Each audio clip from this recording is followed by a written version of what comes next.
Last night, a NASA satellite lost orbit and came down in a remote part of southern Utah. When that sucker came down, it killed a lot of people. I mean, no one's saying infectious outbreak?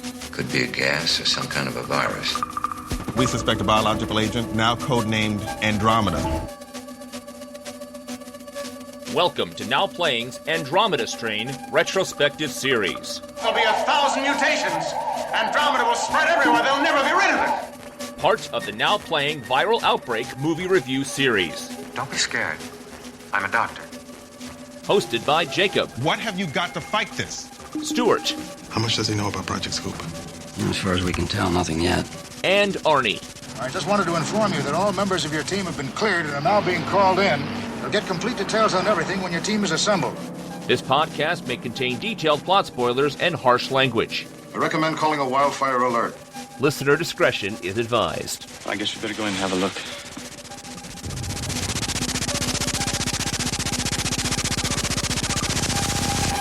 Today we're discussing The Andromeda Strain, starring Arthur Hill, James Olsen, Kate Reed, David Wayne, Paula Kelly, George Mitchell, directed by Robert Wise. This is the Now Playing co-host who has to be sterilized for national safety, Arnie. And Stuart. And this is the co-host who's been parboiled, irradiated, and xenon flashed, Jacob. We're at the 70s, guys. The world was really starting to think, man, we got all these infectious diseases licked.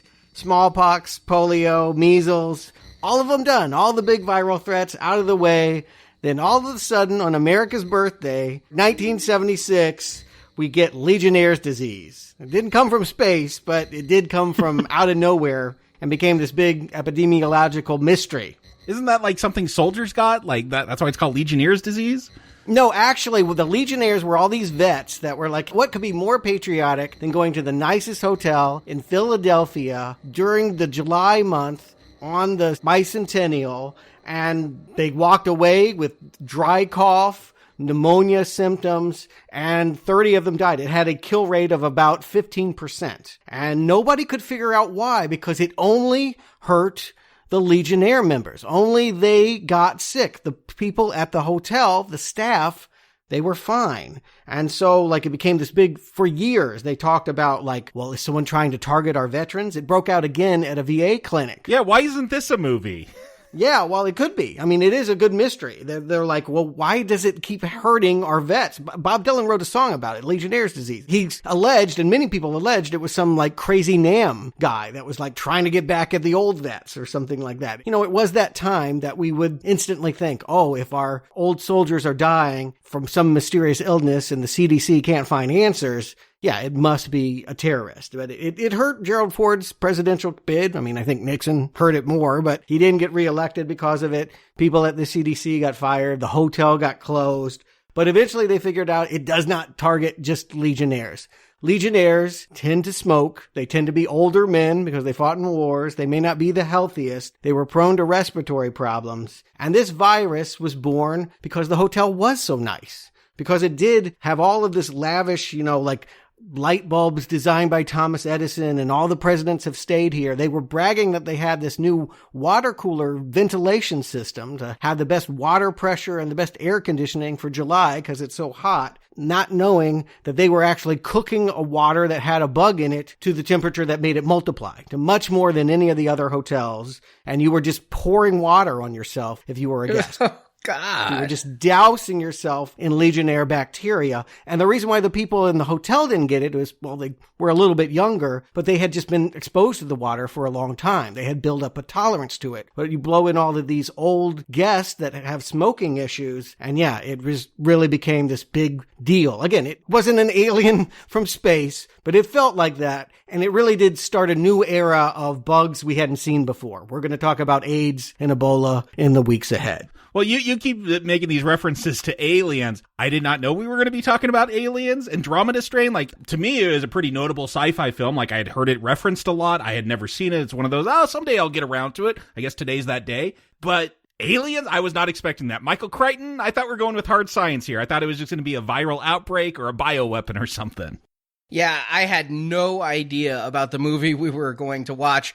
Andromeda Strain, Michael Crichton. I'd seen clips from this, various places, and I just thought it was a lab science thriller movie. I had no idea that it was going to go batshit. Michael Crichton always has batshit in it. I mean, dinosaurs coming back to life, that's kind of batshit, right? Yeah, through science and DNA, not aliens reconstructing them. Well, I mean, believe it or not, this was actually an issue. NASA actually did worry that now that we're going to the moon and shit, what if we bring something back? It's a funny story I read about. When they brought the moon rocks back, they were handling them with these gloves. They got a tear in it, and the people ran. Like, they were supposed to go in quarantine. They're like, oh, you might be infected with something. We don't know what's on those rocks. They ran out of the base. Their impulse was not, oh, I need to isolate and protect mankind. It was, you're not going to lock me up. And God knows, if there had been a space bug on those moon rocks, it would have just spread all over this world. It's really funny because I was at a museum in Washington, D.C. last year. It's like, touch the moon rock. Yeah, we can do that now. We know that, but we didn't know it then. I'm surprised you could actually touch it now. I know they still keep them, a lot of them sealed up, maybe just to keep them from deteriorating, because they still do look at these moon rocks. But I get that you're worried about maybe a germ that lives on the moon, not actual, like, tiny aliens. I was worried about the germs from the other people who touched the moon rock. Yeah, probably more worrisome. Maybe I just still have Strangelove in my head, but I do think about that imagery of like, yeah, we're just sticking our thing out there into the space in an area that's never been before, this void. Do we have the proper prophylactic on? I mean, it is a question worth asking. Like, could we bring something back? Is a valid, still, scientists still have debates about it. It's not a popular subject matter, but they do talk about that there is real risk. And it goes all the way back in science fiction. If you remember H.G. Wells, how did War of the Worlds end? It ended the other way. I mean, we just happened to have viruses here that killed the Martians. It was Crichton's idea to say, well, what if it happened in reverse? And who was Crichton at this time? Andromeda Strain is his first big breakthrough. It's a book that comes out in 1969 when he's just finishing being a Harvard med student. And he wrote books to kind of pay his way through school. He wanted to be a writer, but was told that he wasn't good enough. And so he just kind of wrote potboiler fiction based on the stuff he was learning in med school. And this was an idea that kind of came to him partly because of H.G. Wells and partly because, yeah, medical thrillers. Like, you can even see it in this movie. He brings a whole lot of scientific knowledge to the genre. He's not going to just fake it. Things that are done in montage where you see scientists shake a test tube and we go, oh yeah, they figured something out. He's going to walk you through this process if you read the book. Now, I did read it for the first time just a few days ago. I'm assuming you guys, not knowing the plot, had no idea. Okay. The fun thing about the book is it's just littered with graphs and charts. They make it feel like you're holding a dossier for something top secret. Like you feel like you're opening up something conspiratorially, like that really happened. They give you the impression this was a real event that happened, and Crichton is just documenting what's known about it, worked with all the participants, and here you go. So it has a fun real-world docudrama thrill to it. I mean, and I do feel like, as someone that's not really a science student, I was very convinced and moved and intrigued by what I learned about viruses and space reading the novel. Yeah, I think it falls into that techno-thriller genre where, yeah, you're going to get a lot of the technical side. And that could be, if it's a subject I'm interested in, like I'm interested in this stuff so I could get into it. When you get like Tom Clancy and he's just going to talk about submarines and planes and military tactics, like super detailed, I don't care. And so I kind of tune out. So I'm always on the edge with the techno-thriller. Like if it's a subject I like, I want to learn about it. I want to get into that technical side. But if I don't have that interest, I want to avoid it. I love a good techno thriller. They're so hard to do, though, because so often, especially these days, it's people sitting around a computer. Yes. And how tense is it pounding the keys, you know? You don't want to see real life hacking in a movie because it's super boring. Totally. Although Mr. Robot did it. Mr. Robot found a way to do it. I agree, yes.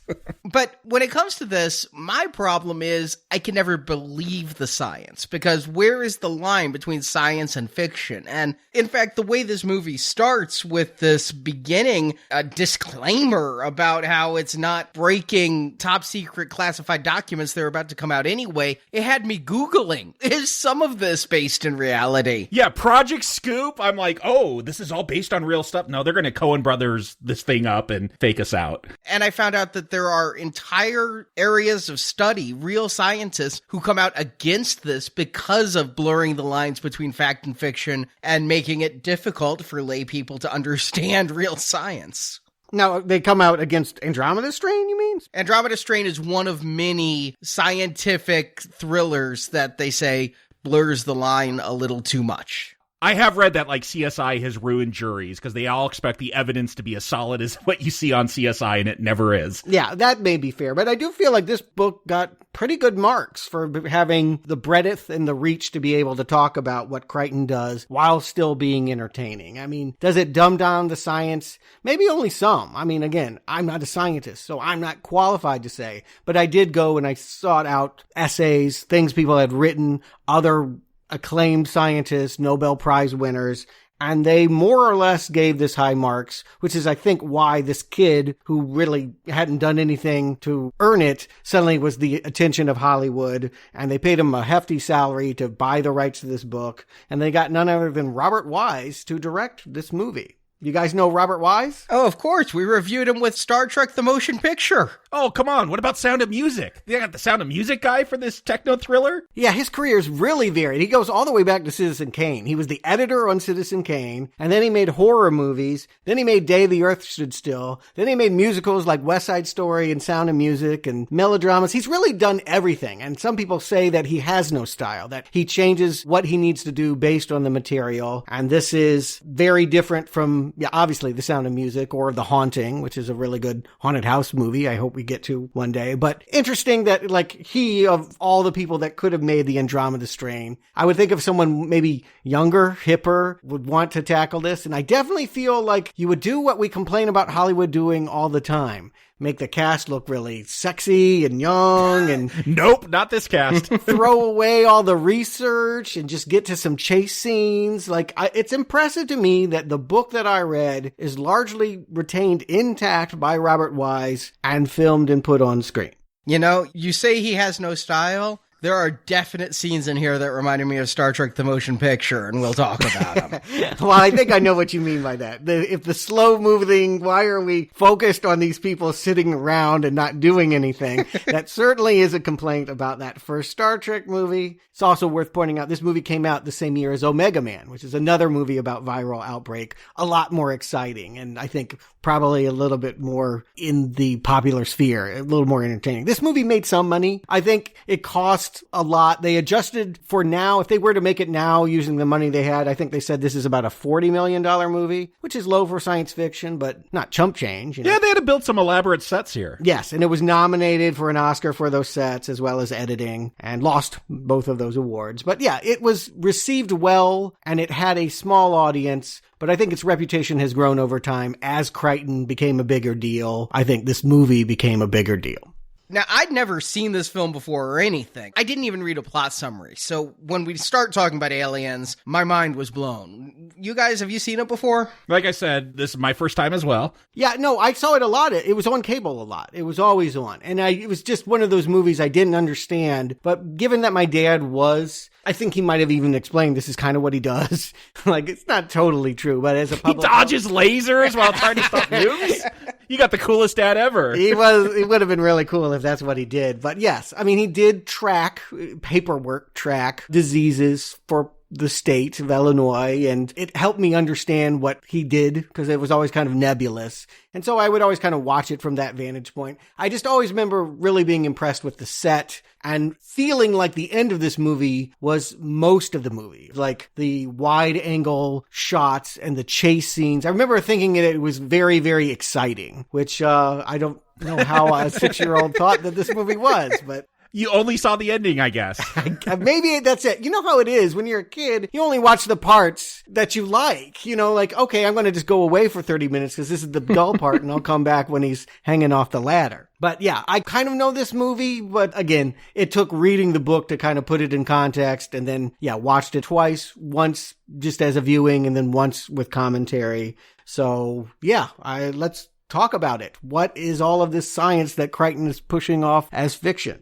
Arnie, give him the plot. After a satellite crashes in a small New Mexico town, most all the residents instantly drop dead, as do the military men sent to retrieve the satellite. So the government brings together a team of top scientific minds to find out why.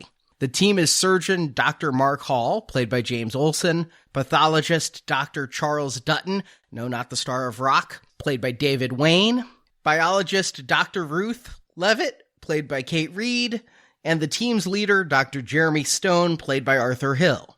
Stone and Hall are sent in protective suits to retrieve the satellites, and in the town they find there are 2 survivors, an old man and a baby. They take both survivors and the satellite to a top-secret underground facility for study. The facility, codenamed Wildfire, is state-of-the-art, having an automatic nuclear self-destruct system should any viral or chemical agents break quarantine. The only key that can disarm the self-destruct system is given to Hall, as he's the supposed odd man out with no wife or kids. The group's research discovers a microscopic crystalline organism in the satellite. It's this alien organism, codename Andromeda, that is responsible for killing everyone who breathes the air Andromeda has contaminated. Hall discovers the old man survived because he has a high acid content in his blood due to drinking chemicals. The baby, conversely, has a high alkaline content from crying and being short of breath. Both circumstances kill the Andromeda strain, providing a way to neutralize it. More, the scientists realize the crystal organism feeds on energy, and a nuclear blast would give it so much energy it could kill all life on Earth. But Andromeda also mutates into a secondary form that doesn't kill humans but eats away at rubber. Having destroyed the SEALs in quarantine, Andromeda escaped the facility and the nuclear self-destruct is initiated. Hall dodges lasers for reasons to use his key and stop the self-destruct with only seconds to spare. And we find out the military is seeding clouds to send Andromeda into alkaline-rich seawater, making it harmless, as credits roll. Yeah, and as they start, you've already pointed out, they try to retain that quality of the book that we're experiencing, truth. That there was 4 days in history of a major American scientific crisis, and that many people attached to a Project Scoop informed these filmmakers on how to tell the story properly. That worked. Apparently, a lot of people that saw this movie did believe. It was pre-internet. They couldn't look it up. They really did believe this happened. No, it worked on me. It's like, we talked to this base and Project Scoop. I'm like, oh, okay, I'll look that up later. When they show up in the film, I'm like, oh, okay, this is all just fiction. But it did get me to, again, pay a little bit more attention. I'm like, oh, they're telling us they've actually consulted scientists and military experts about this film. And that's Crichton's raison d'etre. I mean, he will always be the guy that does heavily research. He'll never just wing it and kind of bullshit you. He will research his subject, know it thoroughly, so that he can go on long digressions. I mean, again, read that book of Jurassic Park. He ain't talking about dinosaurs. It is just pages and pages of chaos theory. He just loves that kind of stuff, and it's all over his first novel. I loved it when I read Jurassic Park. I like Crichton's writing in general. You know, it comes a little bit later, but we eventually realize that this is all being framed by a Senate hearing. There are these senators in April 1971 asking the head of this Project Scoop what happened back in February for 4 days. We are to understand, like, there's no suspense about it not resolving well. Like, again, it's a true story. There's an audience to see it. Therefore, this Andromeda virus didn't get out. So just think of it as a recounting of an outbreak. But as we start, I realize something is up. I mean, we see military men surveying a dead city that at its most lively had a population of, 68 people? Yeah. Piedmont, New Mexico. It happened to just be lucky enough. I mean, New Mexico is known for alien encounters, right? Roswell, it just happened to have a UFO fall out of the sky and land there. And that is why these guys are here. They're here to reclaim their satellite for Project Scoop. And they're scanning and finding, no heat signals of any life at all. And the movie does something I think that's kind of nifty.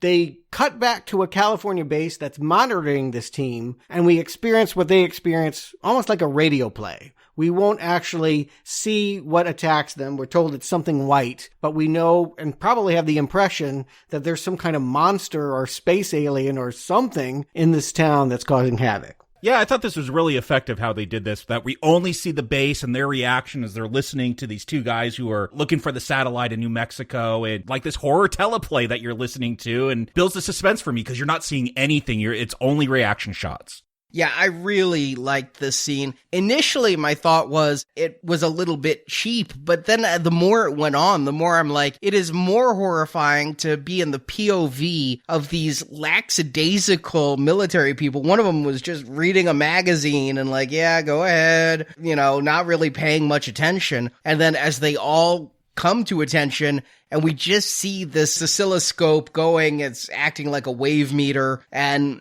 as they speak, it blips and moves, and it gets more and more suspenseful, and this is a hell of an opening. I get really gripped into what is getting them. I know it's a disease because it's part of this series we're doing, but what is it and what is it doing to them?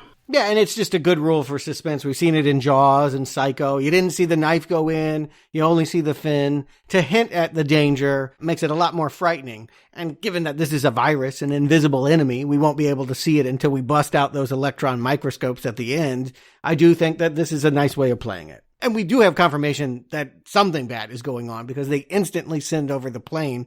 And just that shot, that aerial view of bodies that have just dropped where they were standing. I mean, we've seen it a couple times now in these movies, but this virus is so powerful, so potent that you have only 3 seconds before you completely keel over.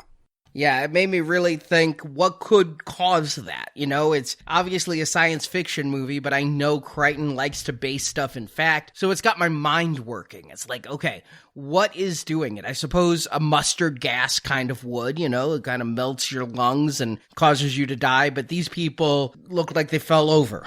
Right. So you guys at this point, did you understand that a space probe was there? Did you understand that the threat was extraterrestrial at all? Yeah, I thought, okay, this is a satellite, it's space germs. That's where I was too. I was like, I even was going conspiracy theory, like, was there a biological weapon on the satellite? Because coming into this, my thought was we were dealing with a stand-like situation, that whatever they were fighting was government made.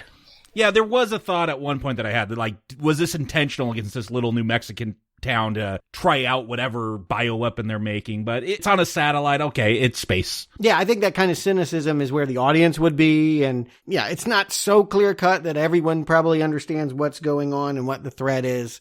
That's why they're calling in 4 experts from all these fields. None of them are astronauts or work in the space program. We got a surgeon, a pathologist, a microbiologist, and a regular biologist. Robert Wise said, and before we complain about it, he wanted nobody. He got them. I want actors that nobody's seen before, that nobody has any feeling for. I want them to feel real and look like the way we would think real scientists would be. I don't want to see Raquel Welch or Jane Fonda sexing it up. I did, in my mind, get this film somewhat confused with China Syndrome, which I have seen, but a long time ago. And I thought those actors were the ones in here. And as they're recruiting their people, I think it would mean something if they were recruiting known quantities and, you know, they're pulling out the best. If you get a, you know, Alec Guinness would have been pretty big around this time and things. If you got those people, you'd be like, oh, they're assembling this crew. And, you know, the 70s, we've talked about it, disaster films with ensemble casts. But here, I'm looking everybody up. I'm like, who the hell is this? Yeah, I might recognize some of the movies they've been in. I don't recognize their role that they played in them. But I do think that's effective for this film because this is such a procedural, like, we're going to go step by step how we're going to deal with this viral outbreak. I don't want to get distracted that it's, you know, using stars of today, you know, George Clooney or whoever, yeah, Alec Guinness, whoever back then.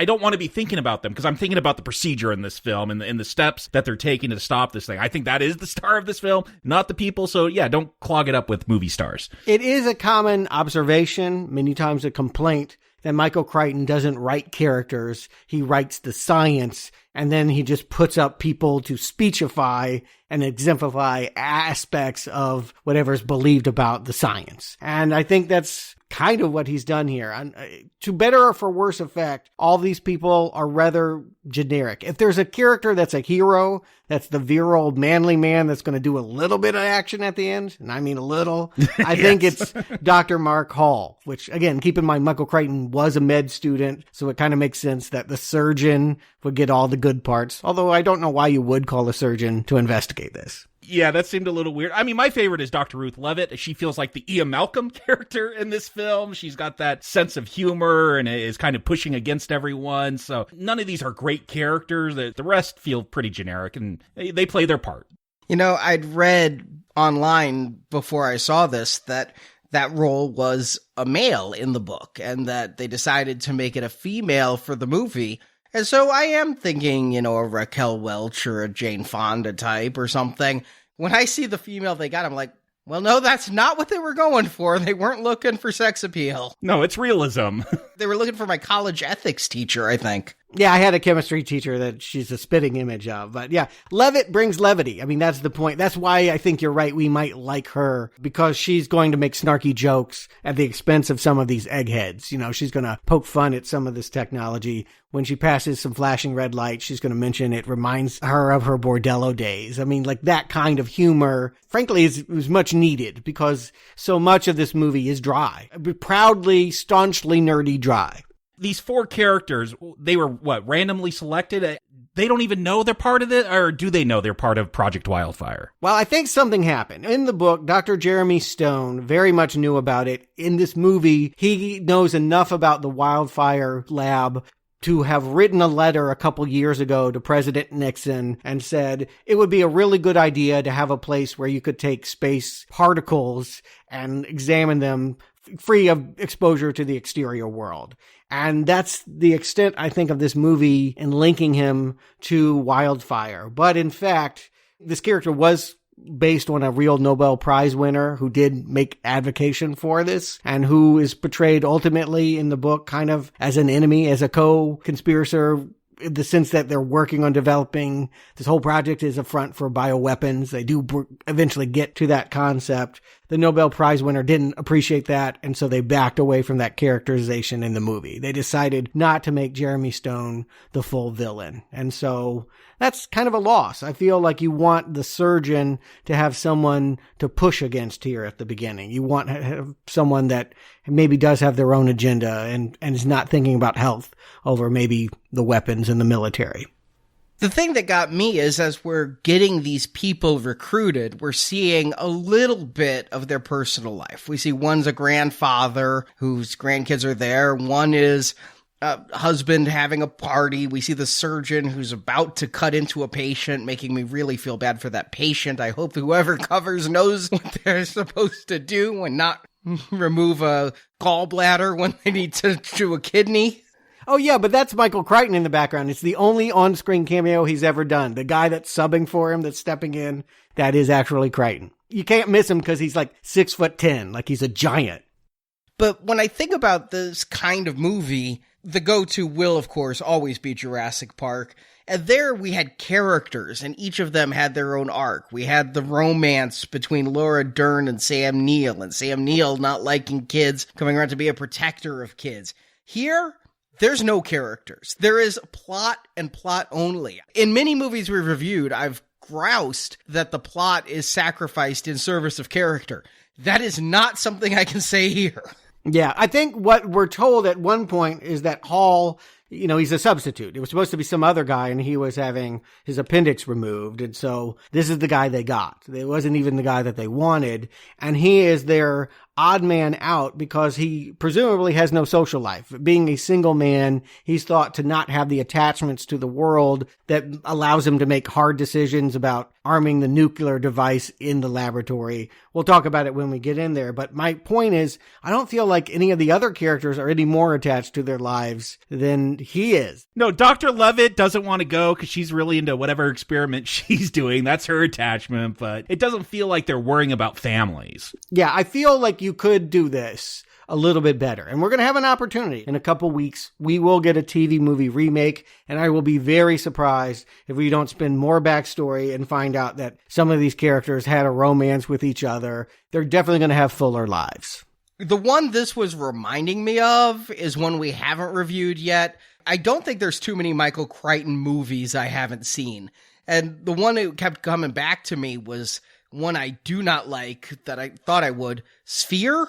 Oh, yeah, it's terrible. Yeah, it was also so little character going on there. And yeah, awful movie. And that's the feeling I got while they were assembling this team. But damn if I wasn't invested. I'm like, what is this disease? I love the fact that their military is showing up and they're like, we've got a fire. And that's all they need to say. Everybody's dropping everything except for Dr. Ruth because they know what they're up against.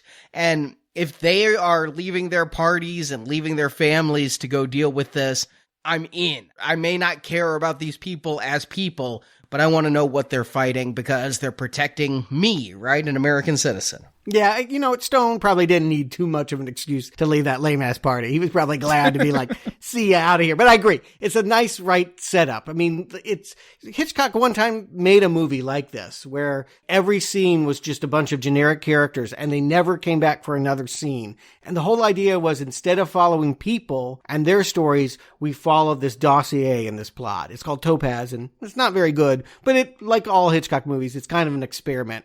I lump this in that. Like, we're really just following a virus. And these people are perfunctory. And so let's get them to that site. Let's get them to Piedmont, New Mexico.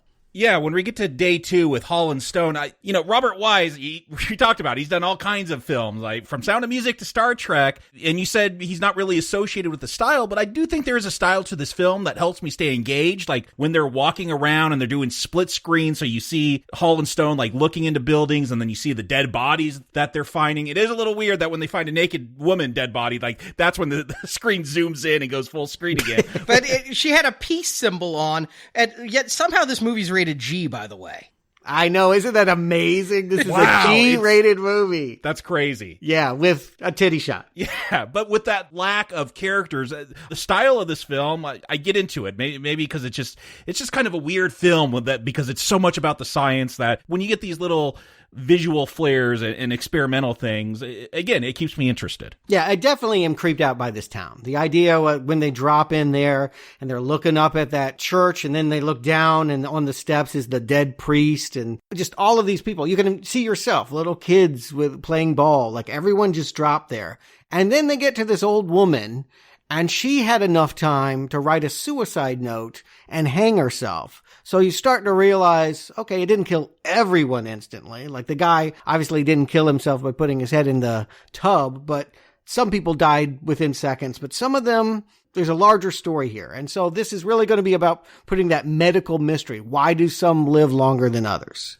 Yeah, I think that's a great hook to keep you invested in this mystery is, when you find the woman who committed suicide, why did she have that time? Again, that keeps you drawn in, even though these are not the most exciting characters. The thing that gets me is when they find these bodies and they cut into one, they start out by noticing there's no blood anywhere. Vultures have eaten somebody. There's wounds, but no spilled blood. They cut open someone's wrist and remember magic sand? Yes. Well, it looks like red magic sand pours out of it. I'm like, whoa, okay, so their blood has turned to sand. What the hell am I dealing with? How science fiction-y is this going to go? It's a little bit more than I expected already. Oh, more than you expected. So you thought this might be a real virus or like have the properties of an Earth virus? Yes. Yeah, I thought this was going to be more hard science. I mean, maybe this is. I don't know. It is. You want more hard science than what we get here? Maybe my viewing is colored by the reading, but... Powdered blood, that's a real thing that could happen? Okay, yeah, I mean, there is a fantastical element of all Michael Crichton, but, like, he'll spend a long time explaining it away. Oh, no, and I'm not complaining that, this is too Star Trek or whatever. It's just, this has a reputation for being this hard science. It's about alien crystals that turn your blood into powder. Yeah, they're going to spend a lot of time explaining that, and I appreciate it. They're going to get into some science. I'm just saying I don't think it's as hard as people might be led to believe based on the reputation. Agreed. Don't take what I'm saying as a complaint. Take it as shock, because I thought I was getting a virus movie and I'm getting sand coming out of wrists. I'm like, okay, this isn't going to be what I consider, what the rest of our virus movies have been. Somebody sneezes and we know that they're going to die in the next scene and they've contaminated everyone around them. We're dealing with something else. I think the virus next week will also be imaginary. I mean, not every virus we're dealing with is one that's really plaguing people. Again, but I think the science around this is pretty solid. Again, I would say that if you read the book, they will spend a lot of time justifying, maybe too much time, justifying the whys and hows of how all of this is. It's a medical mystery. Yes, we've never seen a phenomenon like this before. Blood coagulates within 3 seconds.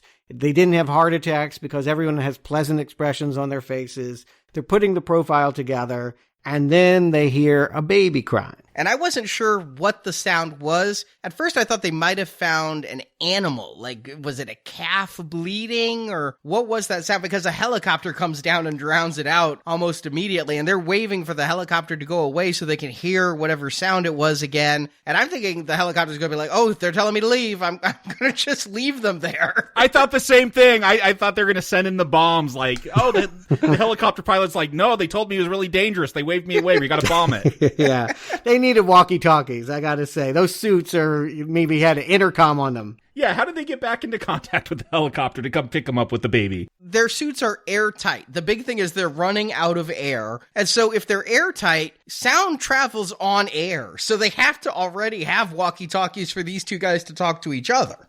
Yeah, be that as it may, we get another wrinkle in this mystery. There is a survivor here. There is a little baby. The mother is laying over in the corner. It hasn't eaten in 12 hours. It's starving. They're afraid to even feed this thing because that might be the way that it kills you, right? So like this poor baby's just going to have to starve, and we're going to just take him away to the lab and see what's up. And then a dude with like a butcher knife pops out of nowhere. And I'm not sure this is clear, but like he took that butcher's knife to the guy that was driving the vehicle. Like the satellite driver has a scar on his head. That was the first time they noticed there's a wound with no blood. It's also said during the radio play segment that something white is coming at them.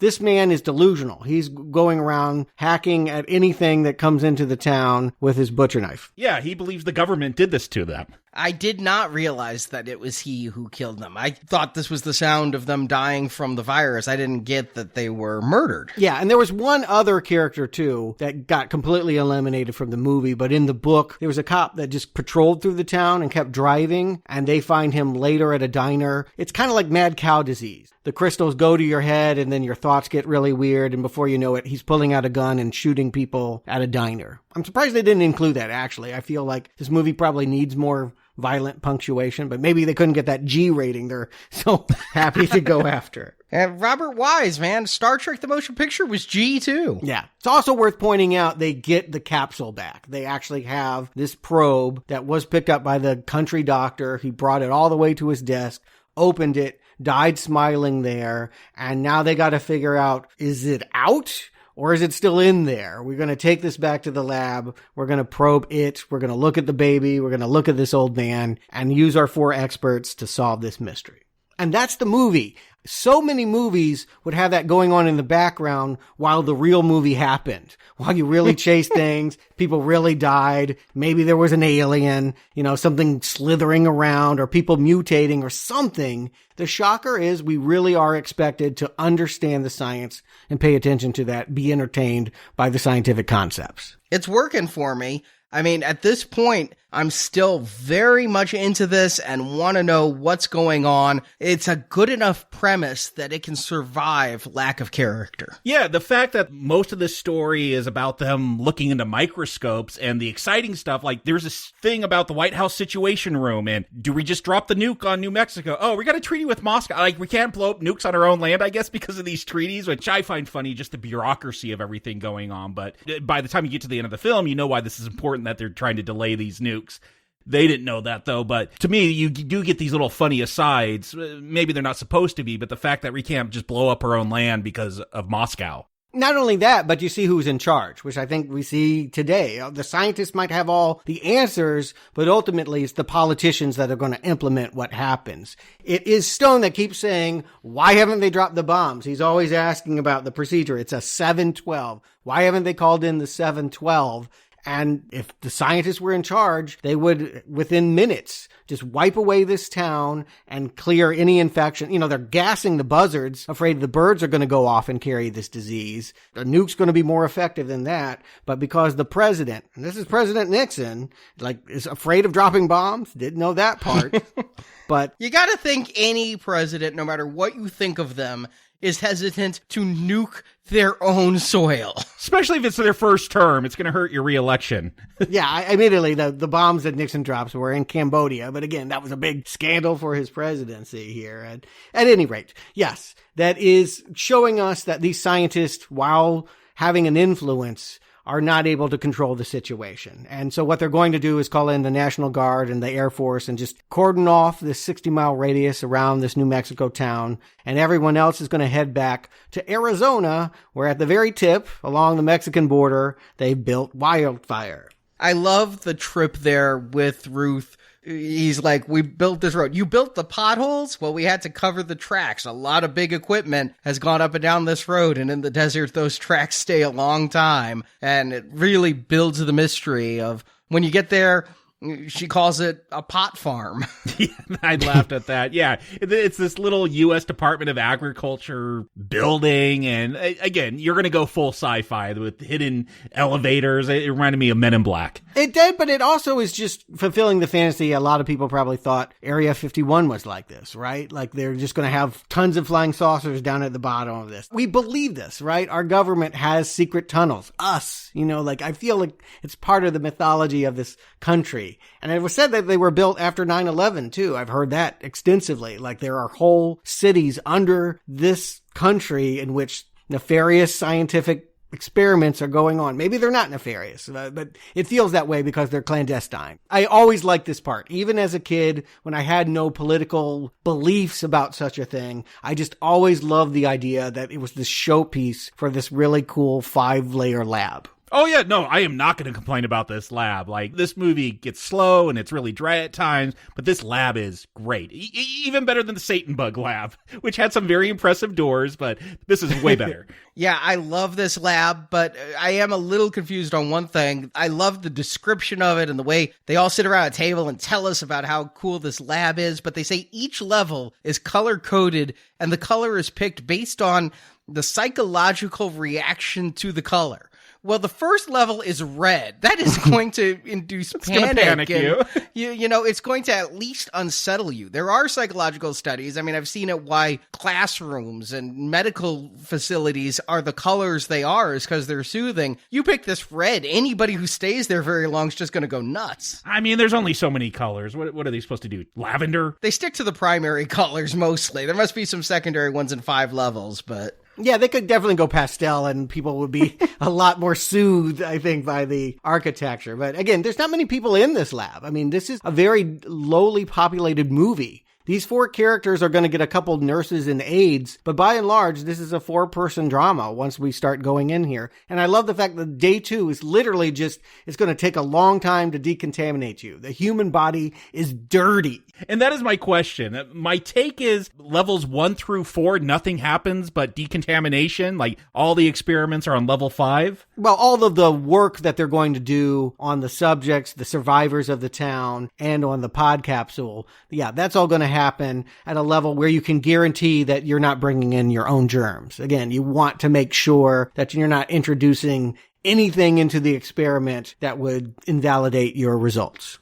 And it's this decontamination process where I forgot Robert Wise directed Star Trek The Motion Picture, so that's not why it was on my mind, at least not consciously, but I was thinking Star Trek The Motion Picture because the fetishistic recreation and the way the movie grinds to a halt, it hits a wall because we're not talking about the virus anymore. We're going through all these decontamination processes and burning off a layer of your skin and putting on bubble wrap helmets. I love that helmet they put on so their face and hair doesn't get burned. That crazy, weird diamond helmet or whatever that was. What I think it actually was is mobile home insulation, because I used to use that over my windows and it looks like silver bubble wrap. That's what that looked like. I was like, I know what that material is.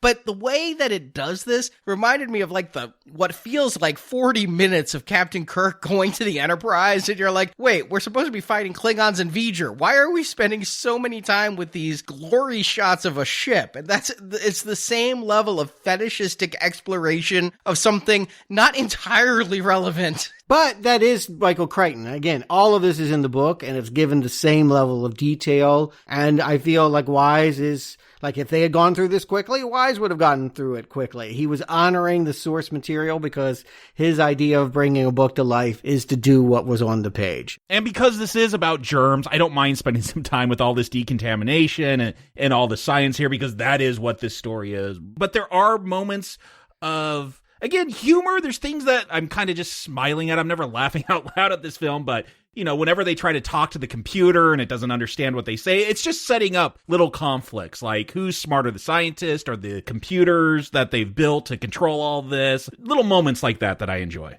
The paper clothes is still a fantasy I have. Like the idea that instead of, you mean I could never do laundry again? I just tear it off and burn my clothes at the end of the night? Yes, please. I love it. Yeah, but you're wearing a freaking monochrome jumpsuit. Style of the future. Yeah, I agree. I do love how, like, before they go to the next level, they always show that burning of the suit. It's really cool. Yeah, I like all of this stuff. I do think it can happen faster. But then again, you have to realize this is pre-Star Wars science fiction. This is more in the mode of Kubrick, 2001. The slower, headier pace was in vogue. Like, Soylent Green, Silent Running with Bruce Dern, like it's all in a garden, like even the Star Trek TV series. It was more focused on the ideas and kind of explaining to the audience. There was a level of education that happens, a lecture, if you will. And the idea that you want to hold people's hands and go through it slowly so that they get concepts was much more important than just making it exciting. And I also think it works to just build this up. Again, it could go a little bit quicker maybe. This film's just under 2 hours. I don't have too much problem with the pacing in that. But it does help build that suspense. What are they going to find down there? What is so scary that you got to go through all these steps to even be able to encounter it? I'm forgiving of the time it takes to do this because I think we're going to get back to the suspense thriller once they get through it. And no, I'm actually wrong. The first half an hour of this film is really gripping and exciting. And the rest of this, once we hit the lab, it's a very differently paced movie. But I do have to laugh. I literally laughed out loud when they're describing the lab, and it has a nuclear bomb. And Dr. Hill, we're giving you the only key. I'm like, I know how this movie's going to end. Yes, telegraphed very poorly. Again, do we need any of that? Of course you need something with nukes in it, because that's going to scare people more than any alien virus. Like, it doesn't matter. It's 1971. You can talk all day long about how the Apollo 13 can bring back something to spread throughout the world and kill you. We are much more obsessed with nukes. And so to build that panic in here feels very much of its time. Like that you're going to have someone make a decision about blowing it all up or not. It gives it some kind of suspense for the end, but I think it's misplaced. And my understanding is what I hear them say, and I think it's kind of funny, is that they haven't even finished, like they're expanding this. They haven't finished everything. So you got to know where these key slots are. If you do need to turn off the nuke, and we'll see him, he's like walking on level 5 and you just see like a display with wires sticking out because they haven't even installed the key lock yet. Yeah, it's a newer facility, so very, very conveniently, the place where they're all going to be, they don't have the substation for him to be able to operate it. Ergo, he's going to have to do the gymnastics that he'll do in the final moments of this film needlessly. Again, why not just intercom somebody and have them use the other key that they left on level 5? I don't know. Yeah, and the fact that we get to see them put the key in, and the moment that key's in, that key cannot be removed now. It's like, yeah, it is really poorly telegraphed, and it tells me that the end of this movie is going to be about a nuclear explosion, not about the virus. But it makes sense in the sense that I understand the design of you want to build something in there in case there's an outbreak. You don't want it to get to the surface. Having something to wipe it all out, there is a logic to that. I do understand why someone would design Wildfire to do that.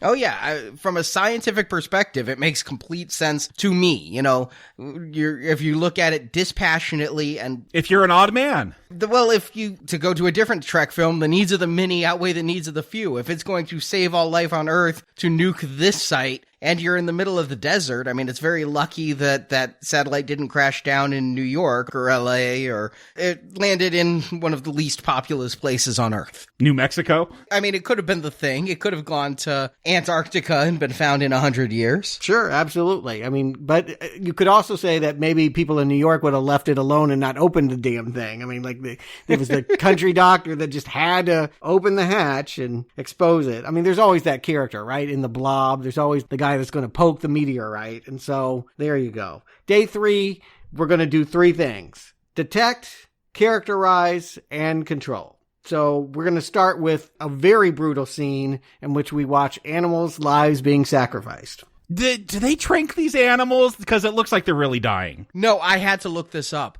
They suffocated the monkey. Oh, it looks very real. It's not fun to watch. Yeah, they had people from animal control on set approving this. So it wasn't like, I mean, they get signed off at the beginning of the movie. They have big lettering. Fire them. Fire those people. I agree. Those are bad animal rights people. Fire them. Yes, it passed someone's standard for being okay what you could do to an animal on film. But yes, what they did was they filled a room full of carbon monoxide and you're watching a real monkey choke and pass out. So it didn't die. They revived it, but they are really making it pass out. Correct. Ooh, it's hard to watch because that rat and that monkey, they look like they're really dying.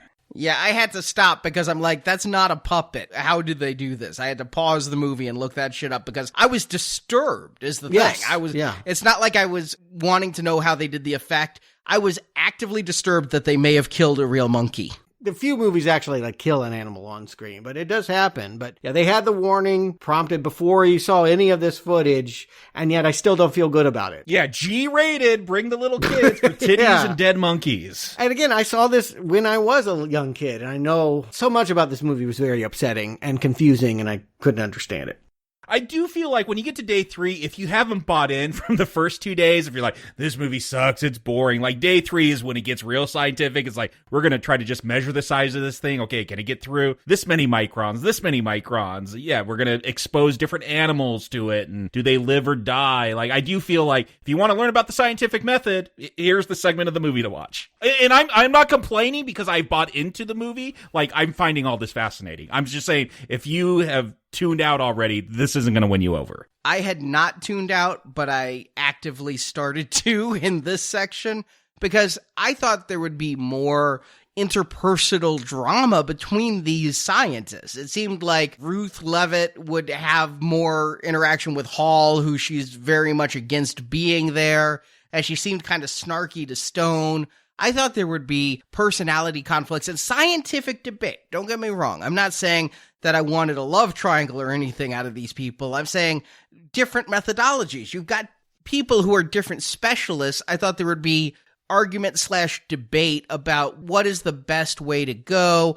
Give me some level of drama. What they give is very dry. The standout character, the one who is entertaining in this third part, is the old man from the town.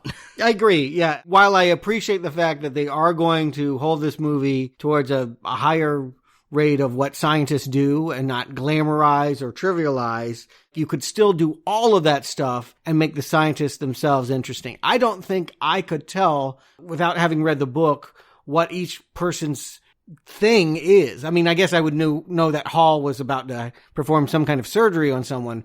Oh, that's all I knew. The rest were just scientists. That's all I knew watching this. And I really feel like we needed to know what they believed, and Arnie's right, and some points clashing over the best way to proceed forward. We need drama, always. It doesn't have to be soap opera, sudsy drama. It can be scientific debate, but it needs to be something that we can sink our teeth into. Otherwise, it's just a lot of experiments. And you also get this weird segment in day 3 where this movie's like in flashback. It's like during, a congressional hearing or something, or some kind of testimony. And you get this weird aside that they weren't getting messages because there was a malfunction with the machine. The bell wouldn't ring to tell them there's an emergency message to read. But yet that dilemma doesn't play out till later. I guess they just had to set that up for some reason all of a sudden. Well, I think it's a funny joke. It is funny to me. Again, when every bureaucracy fails, I find that funny. Yeah, it's Michael Crichton. Keep in mind the film that he would make next is Westworld, which is all about how technology fails and ends up killing the people that go to an amusement park.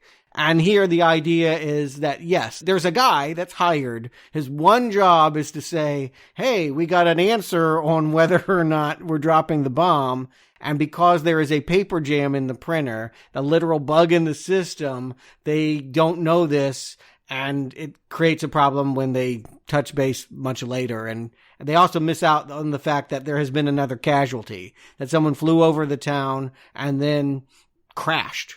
It's that same pilot from the beginning, right? Yeah, it is. Yeah, Wilson, they call him. Yeah, we do see that green goo is pouring out of his mask, and his dials are all spinning around, and they'll pull out a black box and try to figure out what's going on. These scientists won't know that. They won't be able to add him to their profile of infant and old man. Yeah, and this is where I do get a little bit lost in the science, because they're like, it's not the rubber, it's a plastic synthetic polychron, and it's similar to skin. Like, I'm like, okay, let's calm it down a little bit here. It gets to be a little bit much at times, where I just stop following it. Oh, I'm right there with you, Jacob. At this point, I'm like struggling to hold on and to follow what they're saying. I think here reading the book would have been very helpful, because you can read a book and you vary the pace at which you read based upon the, difficulty of the concepts and things. And here they're just mumbling this jargon. I'm like, why did the mask disintegrate and turn into a green version of the magic sand? Well, here's the important parts to take away. One, they didn't get all of it and bring it back to the lab. Some of that virus is still out there and spreading high. Like, this plane was 20,000 feet above the town.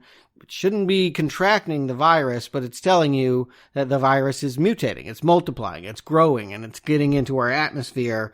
And I feel like we did need more scenes of that spread. Maybe another town gets hit, or more people down the road get impacted. We needed to have the sense that this was a calamity that was growing wider and wider out of control, and the president really was being pressured to drop that nuke before couldn't be covered by one bomb. But it is during this time that they find out it's this green stuff on a rock, and something about no amino acids or proteins, but how does it live? All at this point, I'm like, okay, so it's some alien germ or something. You see Ruth like watching cultures. Are they growing? And she seems hypnotized. I actually thought like these aliens were hypnotizing her, but there's going to be the reveal about the epilepsy later. But I'm like, oh, are they like controlling these scientists all of a sudden?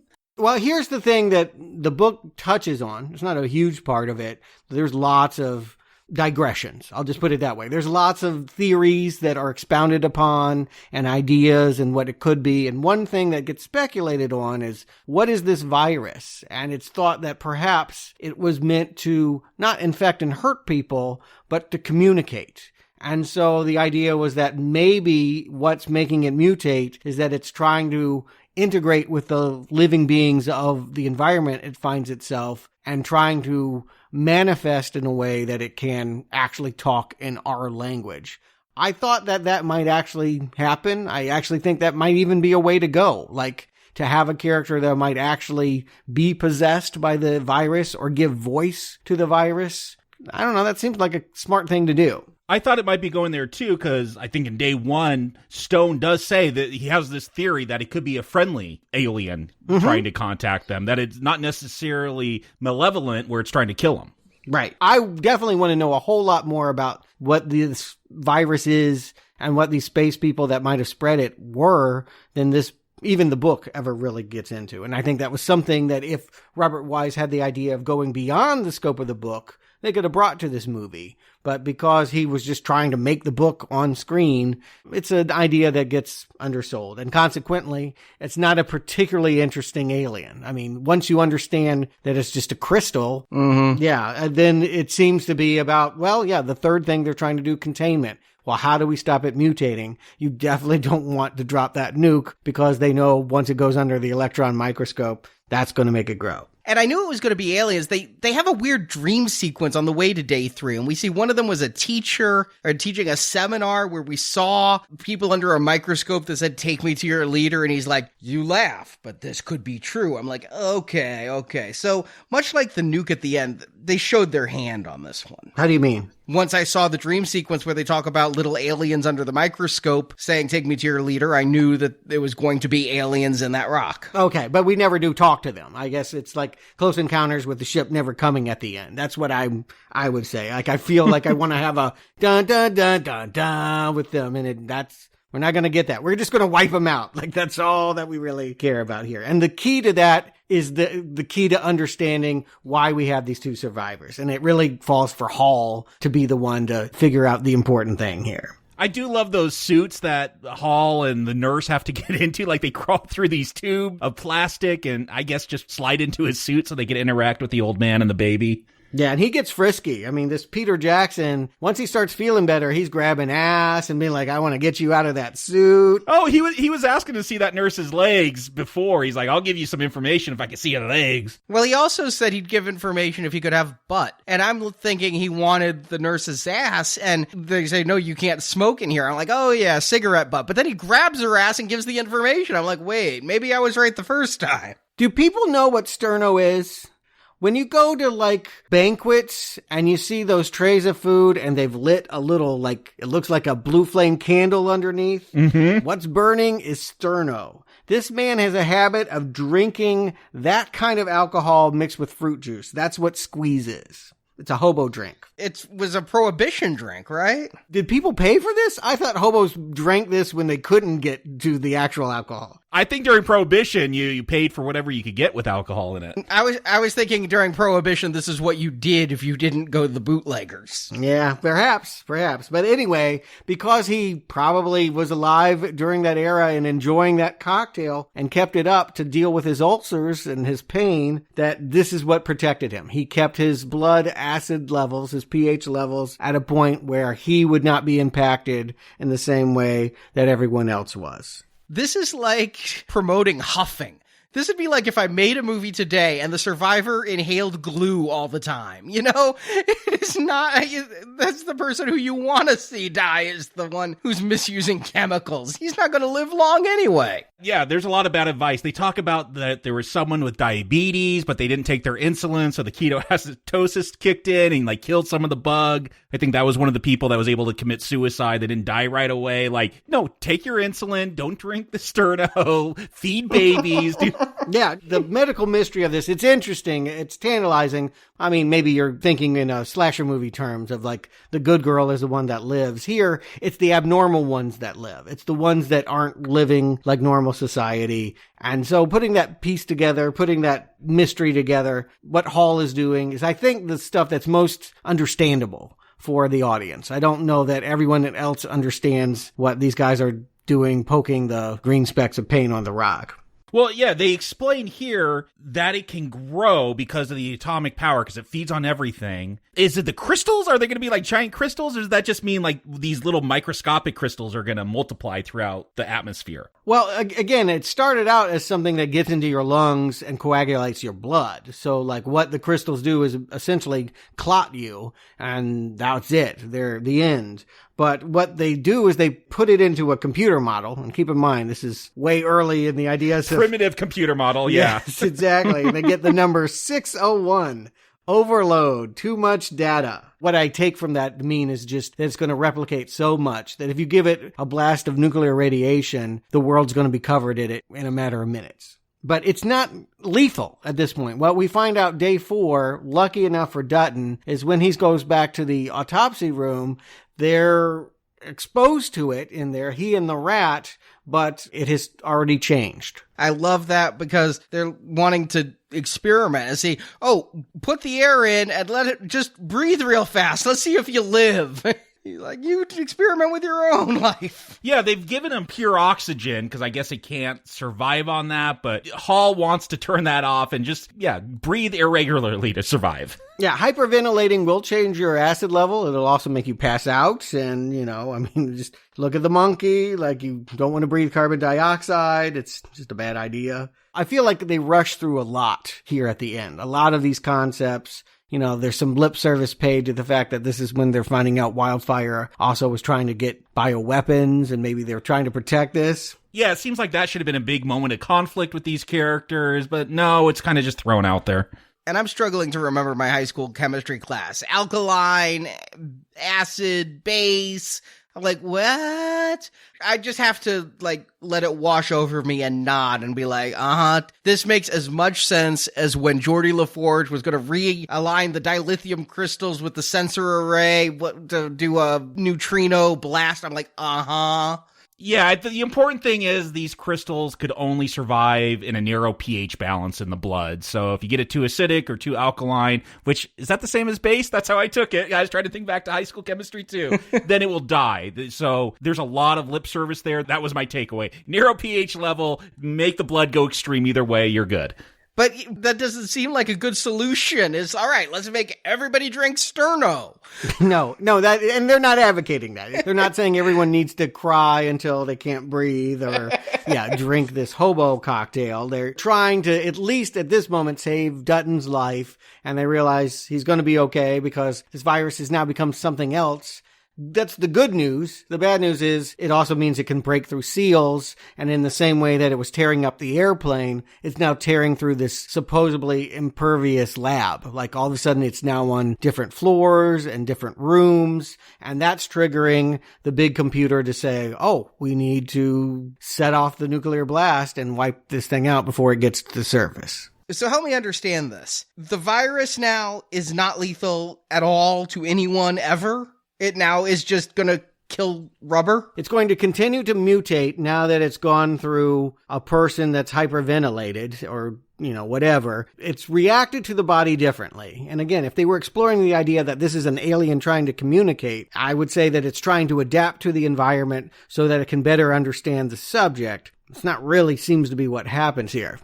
Yeah, now I'm confused because I heard a lot of talk about it mutating to a non-lethal strand, but I thought the lethal strand was still around. That's why there's this exciting chase scene with lasers to turn off the nuke because they don't want the lethal strand. Because who cares? Like, they're going to take measures to get rid of the non-lethal strand. Who cares if it's non-lethal at that point? And it is hard to grasp because I do think that any virus movie, you expect the outbreak to be the threat. Oh my God, the virus is out. This is the bad thing. No, that doesn't matter at all. The bad thing is we have a artificially intelligent computer that has decided because there is an outbreak, I'm going to blow everything up. And what's weird is the scientists aren't worried about themselves. They're like, oh, well, if this radiation hits the virus, who knows what will happen? True enough, but I do know what it will happen to you. You will die. Like, no one seems to be taking this as like, I've got to get out of here. I don't want to be irradiated. Yeah, for setting so much up with this odd man theory and that the only person you could trust is a single person with no kids, no family. Well, none of them seem to care about their families. They're all very nonchalant about it. Well, that would go down to having characters who actually have conflict and, things like that. We'd have to have some conflict. We haven't had any of that so far. Why are we going to have one of them be like, yes, let the nuke go? Because the movie has changed to that kind of story where all of a sudden we should be worrying about their motivations because it's about stopping a nuke instead of using science to defeat a germ. Yeah, but it's just everybody's on the same page. Don't blow up the nuke. These scientists agree far too readily. And social justice warriors don't flame Crichton because he's advocating that single white men make the best decisions. He's already dead. Like, you can't get him. He's done. He's canceled. Yeah, He's Twitter canceled. I do think that is a curious advocation. It's troubling. I try to keep it gender neutral. I said a single person. Yeah, but you know how it comes. I know. Very much like, basically, me, Michael Crichton, I make the most sensible decisions. I'm this character. I was a surgeon. Blah, blah, blah. It's a little pompous, but who can notice when we also have an epileptic seizure going on? Levitt throughout this movie has been triggered by strange lights and strobing, and she's tried to hide that because I guess she wouldn't be invited to the program. She would be considered too much of a risk if they found out she was epileptic. But she didn't want to go in the first place. Agreed. Oh, I took it that it would have blackballed her with any science job. And I don't know if that's true or not. I don't know if there has been a change over time with the way we've looked at epilepsy. That seems like scientists, above all, should be a little bit more understanding about such a condition. I mean, not believe that it's demons or anything, right? Science, like it's a medical condition. The point is, she has an epileptic fit in the hall, and hilarious reaction from all the medical team. Run! She's infected. Let's not help her. I want out. Every time there was a flashing light, she'd stare hypnotically at the screen. I was hoping for alien possession, like it was going to... That's what I thought was going on. ...control her mind. Yeah, I mean, it didn't need to do that, but it is a strange way of bringing that idea to a close, that, okay, like we've just exposed that the medical staff, who should be wearing scrubs and masks, right? If they're worried about infection, they should be running towards this woman. Oh, you're infected, let me help you. Not like, we're out of here, peace. But whatever, it's a strange climax. The fact that the chase is really about getting to level 3 so I can put a key in a slot and not to contain the virus is all kinds of wrong. Like, it's just bizarre. But I get why there's a nuke, but why are there suddenly Superman 3 lasers shooting at people who want to stop it? No, it's not for people. It's in case animals break out of the 5th level and get in the stairwell. Like, they say it's to shoot the animals so they don't get to the top level and infect people. I'll tell you what it is. This is like a CrossFit gym for spies. Like, this is awesome. James Bond needs to, like, do this on his days off. There's, like, poison gas coming out and... Yeah, like those are real lasers. Apparently there was some concern on set that if you looked into it directly, you could go blind or something. Like they didn't have the digital effects to be able to add it in post. I mean, they're almost killing animals in this film. Why not almost blind you too? And no one knows this actor or likes him. He never really works again. So why not just take him out here? But yeah, I remember always thinking as a child, the reason why his vision goes wonky is he's been infected with the virus and he's got to go get the medicine or something. And you know what? That's what it should be, right? Like my childhood brain understood how this should work. It should not be this wild goose chase to turn off a machine that got triggered unnecessarily. Yeah, the fact that he gets like shot through the cheek with laser and is woozy. Yeah, he should be trying to like hyperventilate to slow down the virus killing him. It should be about the virus, not about lasers. Yes, absolutely. And him almost dropping the key. This is just gone completely rote because it seems like, I guess if this is true to the book, Crichton didn't know how to sell an ending that was exciting, dealing with only a virus. It had to have a nuke, and it had to have a chase. And again, I want to point out, like, he pops up on level 3, he finally gets there, and he's like, help me. The nurse sees, like, the green of the laser on his cheek and runs in the other direction. These are the worst staff ever in a medical crisis. They're like, oh, there's an outbreak? We're gone. But of course, with 8 seconds to spare, he gets that key in there, all is saved. So retro. It's always these days 1 second, maybe 2 seconds. 8 seconds? Wow, it's time to spare. Yeah, he should have done a couple more laps in the core. Way too easy. And again, just not a satisfying... You want some kind of, something to get the adrenaline pumping. But like, I hate to say this, but Satan Bug had it a little bit more correct. Have the virus in a vial, and if, the bad guy gets out the door with it or something, like you want to have it more about containment and less about silly nuclear fear. There was a line at the very beginning in the Senate hearing where they're talking about how come this military experiment was kept secret from scientists. And one congressman says, I've dealt with scientists before. What that was referencing was the Manhattan Project, where one of the scientists there leaked the bomb plans to the Russians. Maybe if we'd had an evil Russian scientist, I know that's rote, but so is this with the self-destruct system. Something to, again, have human drama versus this would have been better. And you talk about Star Trek, and I was thinking about V'ger or something. Like, I feel like you needed that V'ger ending here. Okay, the virus got out. Like, maybe it changes the world. Maybe, like, in a good way. Like, maybe it actually does something that, like, brings world peace. It melts all weapons or undoes nuclear technology or something hippy-dippy. It's the 70s. You want to embrace that no nukes thing. But the idea that, like, okay, it got out, but because it mutated into something non-lethal, it did something beautiful. I thought they could go with that. Instead, we get, oh, don't worry, it's going to rain and that'll kill it. The end. Yeah, I don't even understand that. They're going to seed clouds to make it rain, which will make it go into salt water and destroy it. Yeah, I'm confused. They say it's going over the Pacific, so is it killing all rubber or is it killing people in California? I mean, it's got to go ways. Arizona's pretty landlocked. Yeah, it's got to go over Vegas. It's got to go over L.A. Again, they didn't have the right ending for this in the book or in this movie. It's an opportunity. I'm hoping that when we get to the miniseries remake, they really rethink it and say, we can improve. Yeah, because it feels like they just go for that scare tactic at the end here. What do we do to prevent the next outbreak? And then you go back to that computer simulation and 601. Like, it almost seems futile. Like, you can't do anything. Something's going to get us at some point. And I do feel like a lot of sci-fi movies in the 50s, like Body Snatchers or something, had a character saying, "You're next, watch the skies." Like the thing, everybody was always, that was just the way you ended a movie like this. We've banged the gong, we've warned you, we want you to be left thinking about how this is a real threat, even though this has resolved itself, Deus Ex Machina. The next time, well, it could be coronavirus. Yeah, except the next time, which little aliens are coming from outer space again is how this movie sells it. I'm like, were they wrong? Did it get over the ocean and mutate again? I don't know. 601, game over.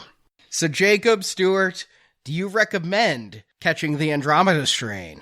Jacob. I mean, I think you have to definitely have a certain patience for this movie, and if you find the scientific method and really getting into the details of this alien virus interesting, then I think you're going to enjoy this one. I enjoyed it. I got into the science, even though you don't have all those character moments that you would typically have in a film. This one is more about the science, so I didn't mind that, and that it went so deep. Sometimes a little too deep, or maybe just try to get through it too quickly, and that was the problem. At times it does lose me, but I was there for most of it, and we talked about this ending. This ending, I think, is the weak point. I wish it was stronger. I wish it was more about, this alien contact. That's what this film ultimately is about, which I wasn't expecting. Aliens on a satellite coming to Earth, and how do we deal with that?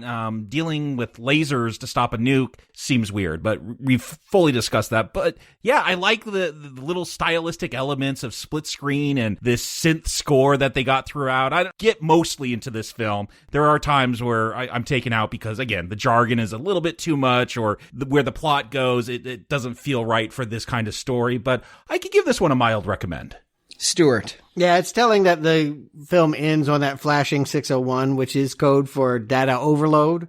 I do feel like Andromeda Strain is going to overload the audience on data about viruses, transmission, microscopic life, space, wildfire, nukes, all that stuff. I love the fact that it's so nerdy. I love the fact that we have somebody that knows what they're talking about and did the research and insists on putting it here, but it is a lot to take in, particularly for an audience that's used to sci-fi post-Star Wars, not pre-Star Wars. It was a very different time for science fiction, with 2001: A Space Odyssey particularly setting the tone for how these stories should be told. Now, I like 2001, and I do like this movie. I'm going to recommend it. I do feel like Wise could do more to dramatize the debates that are going on.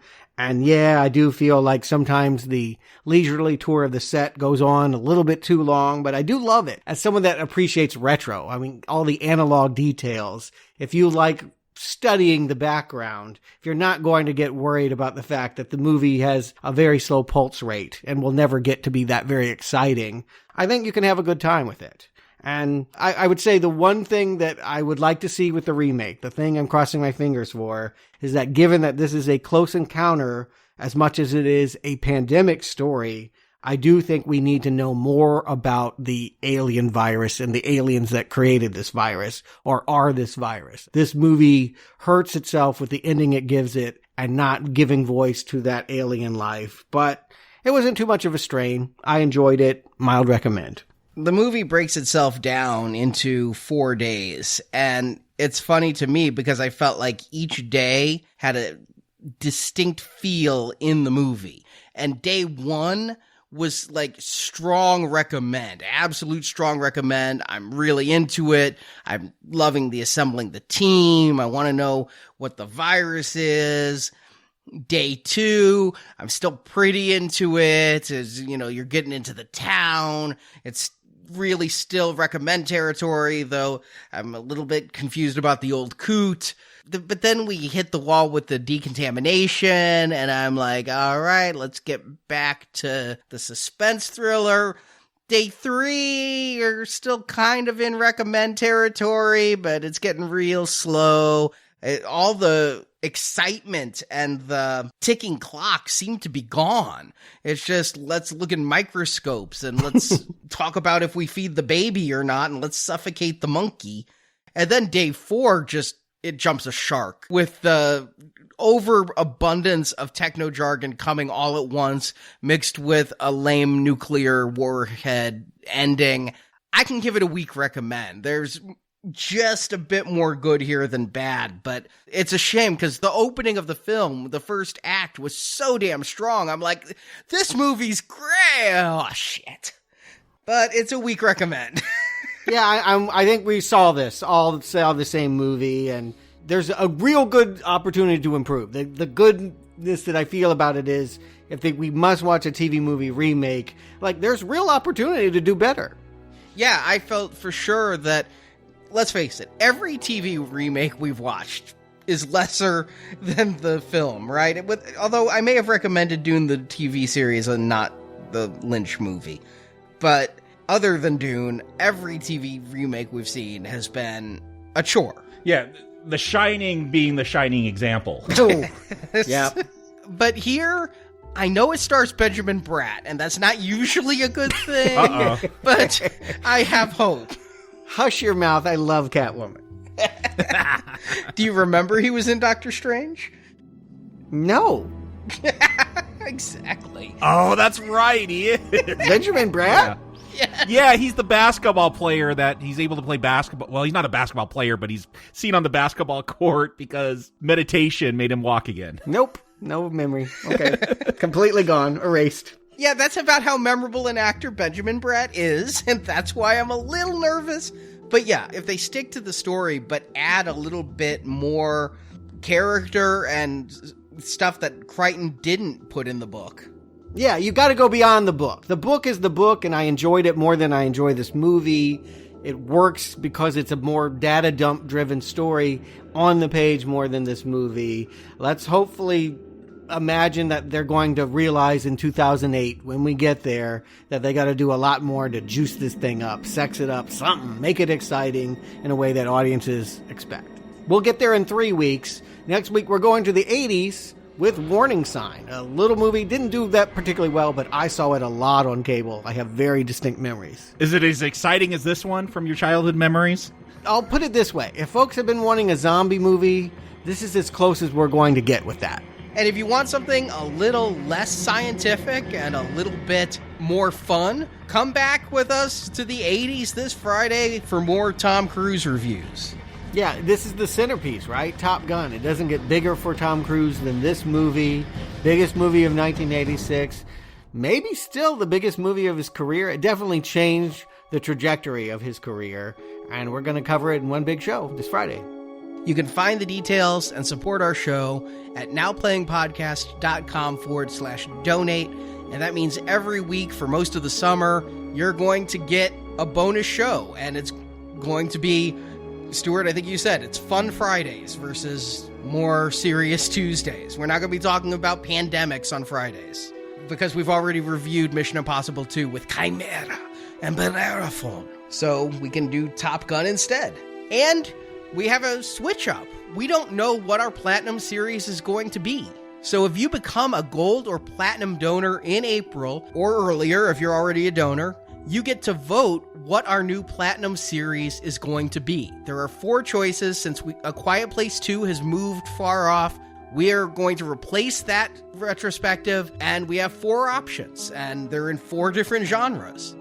For comedy, we have Jumanji. There's 4 movies, I guess. There's the Robin Williams one. Oh, yeah, Zathura, which is written by the same guy who wrote Jumanji, the book. They're kids' books. Yeah, it's still about a board game come to life by the same author. Yeah, it's a board game that comes to life, but it's in space. Yeah, it's the same.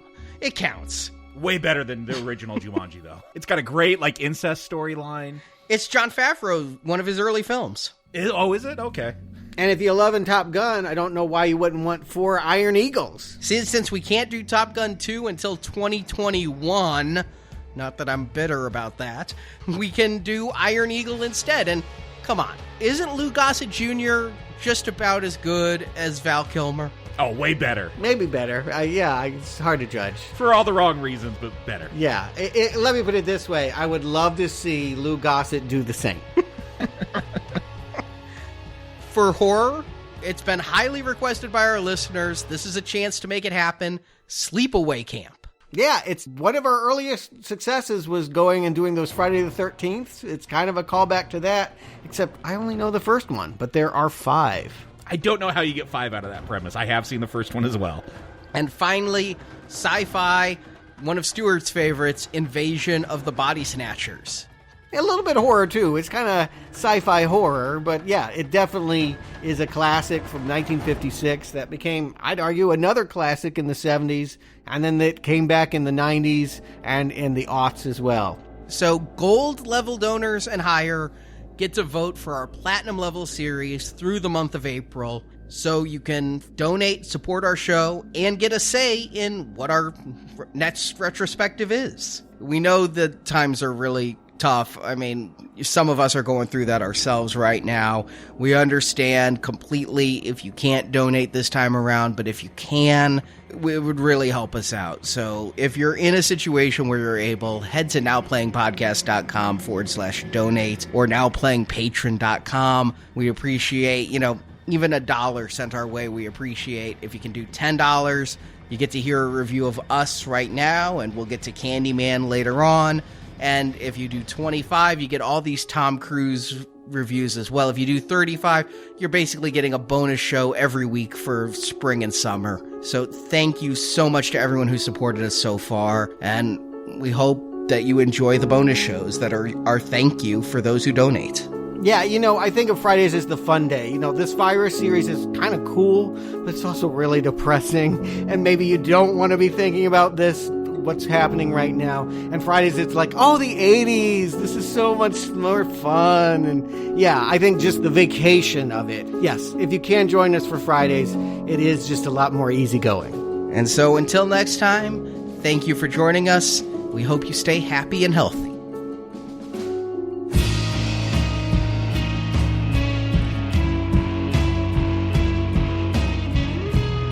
All reports continue to indicate that the experiment was successful. Then we can feel confident your so-called biological crisis is over. There's no guarantee that another so-called biological crisis won't occur again. What do we do about that? Precisely, Senator. What do we do? Thank you for listening to this episode of Now Playing Podcast. We hope you've enjoyed the show. Hey, Doc! You ain't leaving us here, are you? Come back to nowplayingpodcast.com each week for another new movie review podcast. It's probably fair to say whoever it is, we've gotten their attention. What happens next is anybody's guess. Also at our site, you can find hundreds of other movie reviews, including Star Wars, A Nightmare on Elm Street, Independence Day, the Avengers films, Back to the Future, Batman, Superman, The Fast and the Furious, and more. Never believed this could really happen. Well, it has happened. Now Playing Podcast is a show without any sponsors or ads. We rely on support from listeners like you to keep Now Playing operating. We fix it, or we'll die. You can donate to the show and, as our thank you, receive bonus podcasts. Over 150 bonus movie reviews are available to choose from on the Now Playing Podbean page, including Alien, Night of the Living Dead, Jurassic Park, Ghostbusters, Indiana Jones, Lord of the Rings, Psycho, Troll, and more. So, okay. Isolate and identify. Find a full list of available bonus shows at nowplayingpodcast.com/donate. It could change everything. You can also join the Now Playing Patron campaign through our Podbean site. Patrons of $10 or more get a new exclusive movie review every month, plus even more perks, including one where you can pick a movie for our hosts to review. Find the details on our website. This is a code red emergency. You can help us out by leaving us a 5-star review on Stitcher, Podbean, iTunes, or your other podcast store of choice. I listened for Little Bell in here. Ding-a-ling! That means a message coming in is for the wildfire team. Precisely, an MCM communication. I'm expecting one. Yes, sir. Top priority. You can follow Now Playing on Facebook and Twitter, where we post announcements of new episodes and where the hosts post movie mini reviews. Links to our social media pages are available on our homepage. Everything seen and heard in that room is top secret. Yes, sir. Now Playing Podcast is produced by Arnie Carvalho. I would say he's under a lot of stress right now. Associate produced by Jason Latham. The survivor. Too bad he can't tell us what happened. Now Playing is edited by Arnie. He did good, okay? I mean, yeah, he's not perfect, but he deserves credit for what he did. Now Playing credits read by Brock. I need you to talk to me. Talk to me, and I can't help you. The opinions expressed on Now Playing are those of the individual hosts and may not reflect the opinion of Venganza Media Incorporated. What a world we're making. I can see why the kids are dropping out. Venganza Media Incorporated is not affiliated with the motion pictures reviewed or otherwise referred to herein. Release me immediately, and I'll have my lawyer I all don't over have this. to let you speak to a lawyer. I don't even have to acknowledge that you are in our custody. All movie clips and music included in this podcast are the intellectual property of their respective copyright holders. They are included here for the purpose of review and no infringement is intended. Oh, this is so sick. Look at that thing. Now Playing Podcast is an exclusive trademark of Venganza Media Incorporated. Now Playing is a Venganza Media production, copyright 2020, and no part of this show may be reproduced, repurposed, or redistributed without the written permission of Venganza Media Incorporated. All rights reserved. It's a colossal mistake. Tell the president I said so. The president doesn't trust science.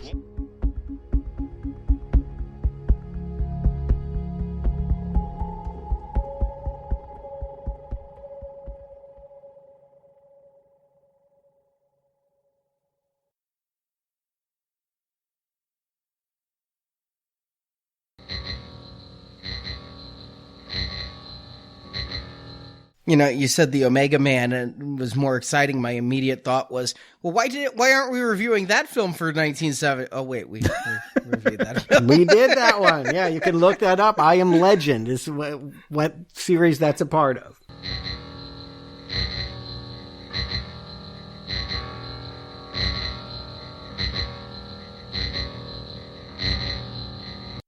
People do know who Charles Sutton is, right? Yeah, I mean, I think it's kind of obscure. You talk about our listeners? Yeah, I mean, yeah, I know you do. I remember Alien 3 and Rock. Yeah.